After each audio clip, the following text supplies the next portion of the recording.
सुंदर प्रयास कार्यक्रम शिशु मंदिर हाथ को नहीं एक बलिष्ठ उद्यम सरस्वती शिशु विद्या मंदिर आनंद बजार तरफ यह प्रथम करी ग्रीष्म अवकाश रे जो पथिक जाऊँगी तृषा निवारण करने जल दान करुँ विशेषकर सरकार जो चेतावनी पशिची ग्रीष्म अवकाश में कहीं बाहर को बाहर ना प्रचंड खरा दिन 12टा पर्यटन आम निष्पत्ति नहीं 9टा 12टा 3 घंटा दबू आज प्रथम उद्घाटन उत्सव में आम गण अच्छा शांतिलता देवी अध्यक्षा सरस्वती विद्या मंदिर एवं अन्य गुरुमा मैंने परिचालना कमिटी सभ्य मैंने अच्छा से साधुवाद जनाऊँगी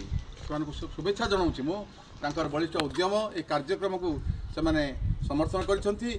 प्रतिदिन ये ग्रीष्म अवकाश सरिया पर्यंत ये अनुष्ठान ये क्षुद्र अनुष्ठान समस्त सेवारे तृषा निवारण कर जल उत्स को नष्ट करूँ ना बोतल पा पीयंतु ना शतकड़ा 30 भाग लोक बोतल पा पी कैंसर रोग आक्रांत होती से आम ये जल उत्स को नष्ट न करने एक चेतावनी दौचु ये वार्ता दौचु ये तृषा निवारण करने आम प्रयास रही आगामी दिन जोरसोर करूँ प्रथम वर्षर प्रथम दिन में ये कार्यक्रम को मुझे धन्यवाद दूसरी गुरु मानक एवं शांतिलामा अपा को एवं आम अन्य गुरु मानक विशेषकर शुभेच्छा अभिनंदन ज्ञापन करुँ।